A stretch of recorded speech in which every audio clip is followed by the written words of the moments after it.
예금은 끝이 안 나오네. 이렇게 오래 돌아간 적이 없어가지고 제가. 근데 남편분한테는 얘기하지 마시고 계속 정년까지 일해라.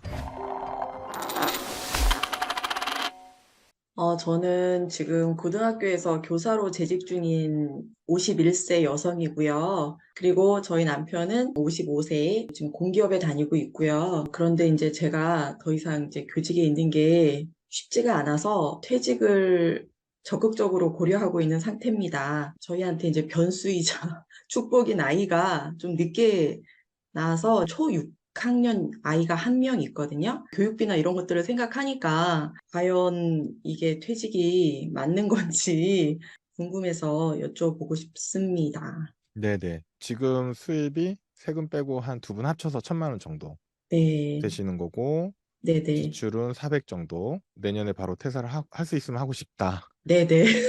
그리고 보유 중인 이 8억 네네. 원이 어떤 건지 간단하게 설명해 주실 수 있어요? 2019년에 연금이랑 IRP랑 ISA랑 다 들어가서 있는데 부부 합산으로 해보니까 한 3억이 조금 안 되더라고요. 그 외에 이제 예금성으로 있는 것이 한 2억 정도 있고 미국 주식이랑 기타 해서 있는 것들이 또 한 3억 정도 있는 것 같아요. 그냥 펀드나 든든도 하고 있거든요. 그래서 그런 거 다 합치니까 9억 정도 되는 것 같아요. 네, 알겠습니다. 일단 요 정보 가지고 한번 네, 시뮬레이션 한번 해보고 말씀 네네. 나누면 좋을 것 같아요. 은퇴는 이제 내년에 하고 싶으신 거고, 네네. 지금 현재 수입이 대략 1,000만 원 정도 있으시고, 소비 400 정도 하시고, 은퇴 후에도 한 400 정도 소비하시고 싶으신 거고, 그리고 요거는 이제 없다라고 가정하고, 현재 금융자산이 9억, 9억? 9억이요. 네. 9억. 네. 네. 그래서 이 시뮬레이션 어떻게 되는 거냐면 사망할 때까지 돈을 써야 되기 때문에 인플레이션이 반드시 가만히 돼야 되잖아요.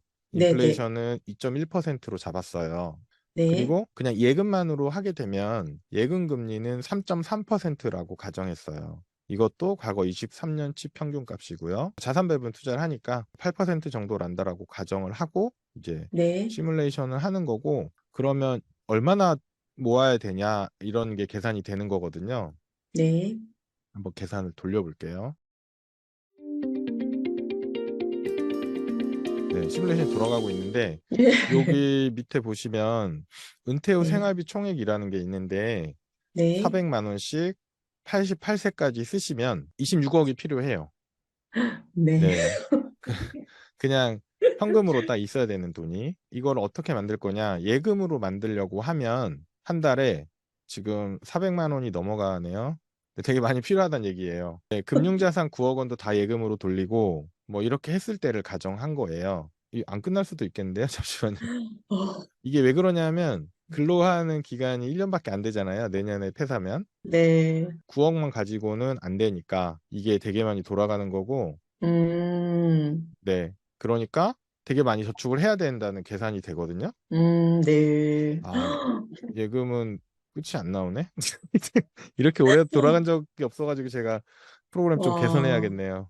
다른 분들, 예를 들어서 30대 후반, 40대 초반 이런 분들을 네. 하면 예금은 뭐 150, 200 하면 되고, 그러면 예금으로는 사실 준비를 못 하잖아요. 투자는 가능하죠. 몇십만 원 선에서 이게 가능하게 나오니까. 그리고 투자인 경우에 저축 금액이 작게 나오는 이유 중에 하나가 이 9억 원도 투자로 굴러가잖아요. 그게 커요. 예를 들어 지금 당장 은퇴를 한다고 가정을 할게요. 그러면 9억 원을 굴려가지고 8%의 수익이 나면 8구 72잖아요. 7,200만 원. 7,200만 원이면 한 달에 400씩 쓰는 4,800을 커버하고도 남잖아요. 아, 그렇네요. 계산이 하나 끝났네요. 이거는 일반 직장인 기준으로 DC형, DB형인 경우를 비교를 하는 건데 예금은 2,360만 원 해야 된다고 늘 나오는 월에, 거고 월에 그만큼 해야 된다는 계산인가요? 1년만 남았으니까요. 아, 퇴직까지. 그렇구나. 네, 네네. 그러니까 12개월 동안 이렇게 저축을 해야 된다는 거고 이제 현실적으로 불가능한데, 아, 그렇구나. 근데 재밌는 네네. 거는 여기 두 번째 보시면 투자 네. 더하기 DC라고 되어 있는 게 0원이 네. 됐어요. 투자를 하나도 안 하셔도 된다는 안 얘기예요. 해도 그러니까 아까 8% 수익이 난다면, 투자 수익이 7,200만 원인데 거기서 아, 4,800만 원만 갖다 쓰면 되잖아요. 그렇네요. 그죠? 그러면 잔고가 하나도 네. 손실이 안 돼요. 와. 그러면 수익 좀 남은 거 3천만 원 재투자가 되겠죠? 그러면 내년에는 9억이 아니라 9억 3천이 돼요, 잔고가. 그런 식으로 되니까 투자를 더 안 해도 되는 거예요, 저축을. 아, 사실은 되게 많이 모아 놓으셔서 이런 게 네, 가능한 거거든요. 이제 그런 네. 분도 계세요. 투자는 너무 귀찮고 번거롭고 공부도 많이 해야 되고 어렵다. 이런 분들 계시고 아, 그러면 네. 이제 그냥 예금으로 해야 되는데 답이 한 달에 없네요. 2천만 원 저축해야 되는데 답이 없는 거죠. 네, 지금 오른쪽에 그래프가 바뀌었잖아요. 이 그래프를 간단히 설명을 드리면 네, 자녀한테 네, 돈 안 물려주겠다는 네, 가정으로 네. 87세까지 다 쓰고 간다라고 가정을 한 거예요. 그리고 여기 밑에 있는 주황색 점처럼 보이는 게 매년 생활비예요. 매년 생활비가 매년, 점점 늘어나거든요. 첫 해에는 아까 408만 원에 12배니까 4,800 정도 되는 거고 네. 88세에는 한 달에 860만 원이 필요해요. 1년에 거의 1억이 있어야 그렇군요. 되거든요. 아, 네네네. 그렇게 늘어나는 거고 여기 노란색이랑 초록색 점선은 예금으로 준비했을 때 은퇴 시점에 15억이 있어야 되는 거예요. 그러니까 지금 9억이 있으니까 15억까지 가려면 예금을 엄청 많이 해서 준비를 해야 되는 거고 아, 투자를 했을 때는 은퇴 시점에 9억 9천이 있으면 되거든요. 오, 네네. 9억 9천이 있으면 되는데 지금 이게 네, 계산이 돈이 네, 남아서 계산이 좀 잘못돼 있어요. 이 빨간 점선 보이시죠? 네. 그 돈이 계속 불어나는 거예요. 돈 쓰는 음, 것보다 투자 수익이 더 높기 때문에 잔고가 네. 계속 불어나요. 아, 그래서 사망할 시점에는 31억 정도가 되어 있으실 거고 100세까지 만약에 살아 있으면 이게 50억이 넘는 돈이 되는 거죠. 복리 때문에 그렇거든요. 그래서 일단은 당장 퇴직하셔도 되겠네요. 아, 그리고 네, 여기에는 감사합니다. 지금 공무원연금, 국민연금 둘 다 포함 안 했거든요. 퇴직하시면 이제 공무원연금 받으실 거잖아요. 네, 남편분은 국민연금 받으실 거잖아요. 뭐 네. 68세부터 받는다 하더라도 그동안 꽤 많이 넣으셨을 거니까 100만 원 이상 충분히 받으실 거라서 그거 다 빼고 음, 계산한 거거든요. 여태까지 잘 모아 오셔서 한 달에 400 정도 쓰는 건 아무 문제가 없는 거예요. 예를 들어서 네. 국민연금 받고 교직원 공제나 이쪽에서 받는 연금 합치시면 해외여행도 가시겠네요. 한 달에 200은 나올 아, 텐데. 가능할까요? 수익률을 좀 보수적으로 잡아볼게요. 네, 네, 수익률이 6%라고 하고 네, 투자금만 확인하면 되거든요. 네. 184만 원 저축하셔야겠는데요. 엄청난 차이네요. 2% 차이가. 네, 수익률 1% 올리는 게 그래서 중요해요. 이거 1년만 하시는 거예요. 180만 원을. 오, 아, 저희가 52세 그렇다. 은퇴로 52세 때. 했잖아요. 네, 네, 네. 1년만 1년. 하고 나머지는 그냥 다 쓰기만 하는 기간으로 계산된 거거든요. 아, 한 달에 180, 200이면 1년에 2천만 원 저축하면 되는 거라서. 네. 네, 이거 역시도 사실은 이 9억 원을 만들어 놓으신 게 엄청 음, 큰 겁니다. 그래서 연금 음, 계좌가 중요한 이유가 일반 네, 계좌랑 이제 네, 연금저축 계좌, 연금 계좌랑 했을 때 실질 네, 수익률 자체가 1% 넘게 차이 난다고 계산했었잖아요. 네, 거기서 네. 계산한 걸로는 한 1.9% 정도 차이가 나게 나오더라고요. 이제 음, 포트폴리오 자체도 좀 개선이 되기도 했고, 그래서 이 음, 연금 계좌에 최대한 넣어서 운영하는 게 실질 수익률을 올리는데 엄청 도움이 되는 거죠. 아, 세액공제를 받기 때문에. 네. 과세연 네, 네. 저율과세도 있고. 맞아요, 맞아요. 네. 일단은 그래서 내년에 당장 퇴직하셔도 전혀 문제가 없다. 네, 그죠? 지금 감사합니다. 한 달에 200 정도는 뭐 저축하실 수 있잖아요. 남편분이랑 같이 900, 900 세액공제 받을 거 다 넣으면 네, 1,800이잖아요. 맞아요. 네, 네, 네, 네. 거기에다가 여유 자금 있으면 ISA 같은 데 또 넣고 네, 그리고 네. 일단 저축 가능 금액이 굉장히 크셔가지고 뭐 네. 충분히 가능하신 것 같고요. 난 퇴사해도 된다가 답이 나왔으니까 아, 네. 네, 회사를 아, 가는 발걸음이 좀 덜 무겁지 않을까? 맞아요. 네, 지금 버티는 심정으로 다니고 그쵸, 있는데. 그쵸, 그쵸. 근데 지금은 네, 이제 이런 거죠. 내가 뭐 1년 더 다니면 한 달에 쓸 수 네, 있는 돈이 확 차이가 나는 거예요. 네, 그래서 맞아요. 이제 400 쓸 맞아요. 거냐, 450 쓸 거냐, 약간 이런 맞아요. 문제라 마음 훨씬 편하죠. 네, 맞아요. 그리고 아까도 말씀드렸지만 여기 국민연금, 공적연금 포함 안 된 거니까 네. 실제로는 뭐 음, 600 이상의 가처분 소득이 생길 수 있는 거죠. 아, 아, 이거는 지금 네. 남편분도 퇴사하셔도 돼요. 진짜요? 왜냐하면 여기 1,000만 원에 남편분 거 포함돼 있잖아요. 그리고 은퇴 후 생활비 400이 남편도 같이 쓰는 돈이잖아요.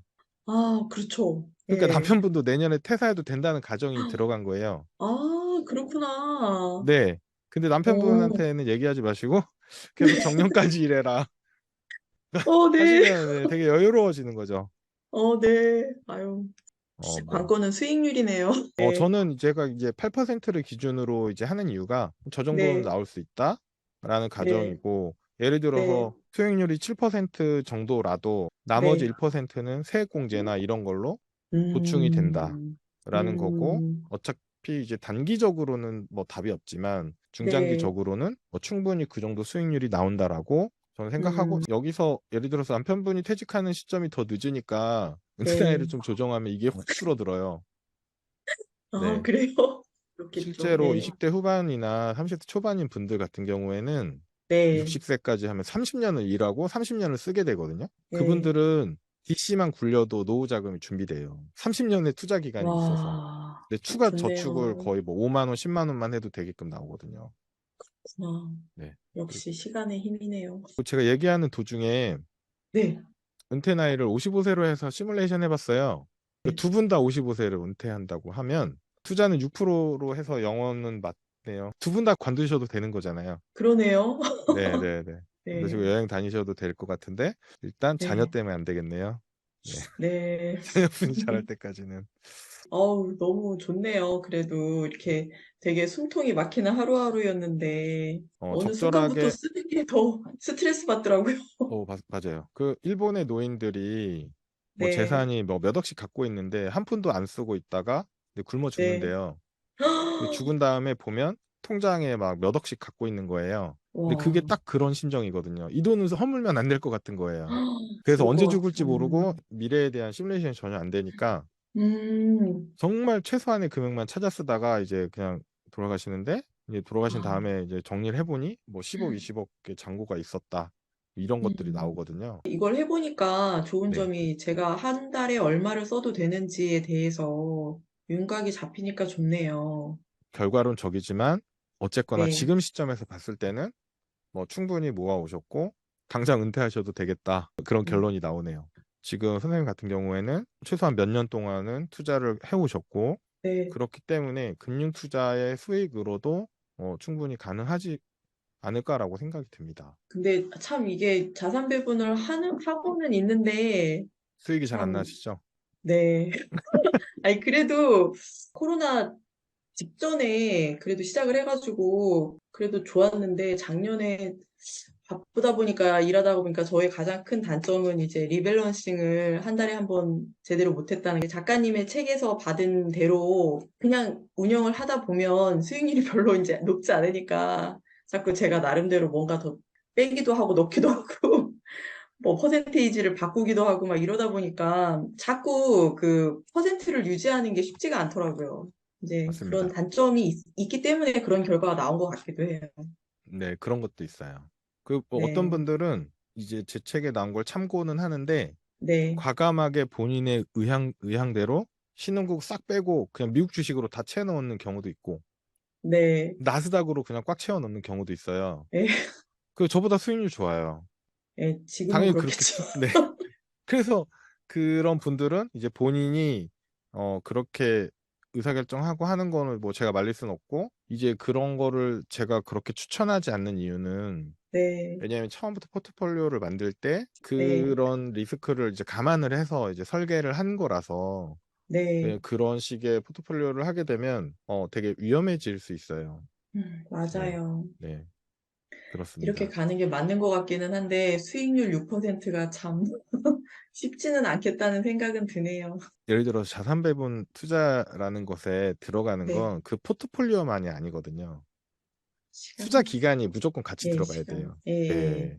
근데 이제 그 정도 기간이 안 음, 되었다고 저는 생각을 하거든요. 긴 시간이 필요하다라는 네, 생각이 듭니다. 잘 알겠습니다. 더 궁금하신 개정판을 점은 꼭, 없으신가요? 네, 괜찮습니다. 너무 오늘 말씀을 잘 들어가지고 기분이 좋습니다. 아, 네네. 감사합니다. 감사합니다.